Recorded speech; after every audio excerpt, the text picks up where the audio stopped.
Bienvenue à tous sur WWE Info, et voici les titres. On parlera donc de WWE et surtout de son after, de Triple Mania avec deux surprises lors du show, des résultats de Main Event, et notamment le Main Event du Main Event était donc le Big Show contre Eric Rowan, et logique.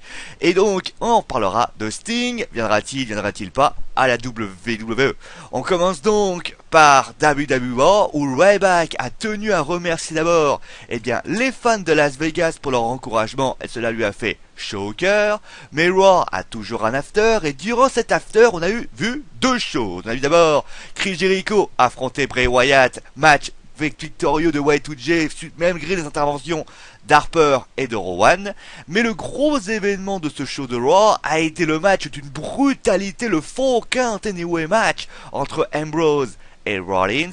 Après Raw, Dean Ambrose a été emmené directement en coulisses sur une civière. Lors de sa prise en charge, l'ancien champion américain a refusé tout traitement alors qu'il souffre d'un traumatisme au cervical, et il s'est même enfoui de l'aréna et on ne l'a plus revu depuis. Comme dit hier, sa blessure permet à Dean Ambrose de tourner son film Lockdown. On continue maintenant avec Triple Mania, la Triple A, et donc bien sûr Alberto Del Rio devait faire une présence à Triple Mania de la fédération de lutte mexicaine. La Triple A, Alberto Del Rio l'a fait. Il est arrivé sous le nom de El Patron et a effectué une promo accompagnée de son père, Dos Caras.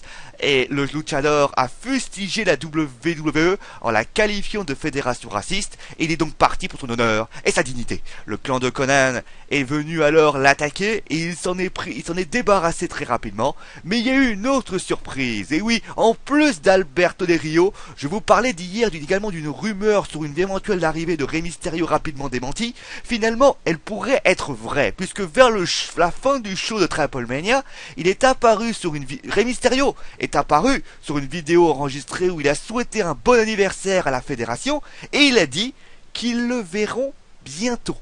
Rey Mysterio à la Triple A, ça pourrait arriver plus vite que prévu a priori. Allez, place maintenant au résultat de Main Event, où cela avait commencé à longue avec Sheamus qui a battu Curtis Axel, et après le match, Cesaro est arrivé à regarder la ceinture et lui a rendu pour s'en aller. Nikki Bella a battu Emma. On a eu ensuite l'équipe Slater Gators qui ont battu les Los Matadores avec Diego et surtout Fernando qui fait son retour après plusieurs semaines de blessures.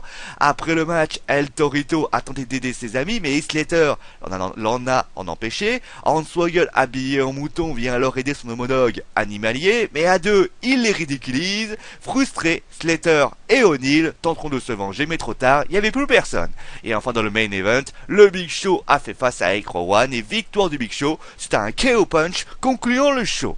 Et on termine donc avec celui qu'on avait dit, Sting, viendra-t-il pas? Le site f4wonline.com a sorti qu'une nouvelle rencontre entre Sting et Vince McMahon a de nouveau eu lieu. L'ancienne superstar de la TNA et de la WCW a profité de ce moment pour rencontrer d'autres employés de la fédération, et il se dit qu'une entente serait imminente. D'ailleurs, il a accordé une interview au Miami Herald où il louange d'ailleurs la WWE pour son professionnalisme à tous ses étages. Ça va faire plaisir à la TNA, ça. De plus, il a une excellente relation avec Vince McMahon depuis plusieurs années.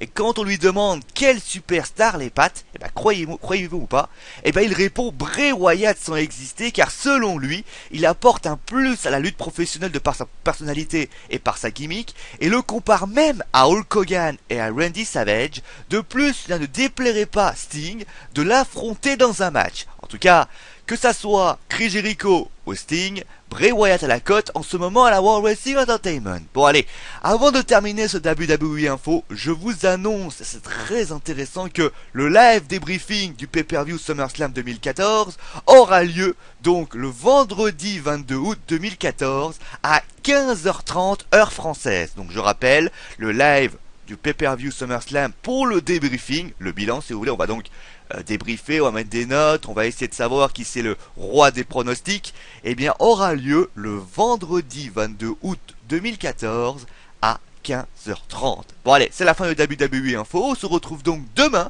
on parlera de Brock Lesnar, du WWE Network et des diffusions du show à la World Wrestling Entertainment, et c'est mon animaux parce que je l'ai dit. Allez, ciao à tous.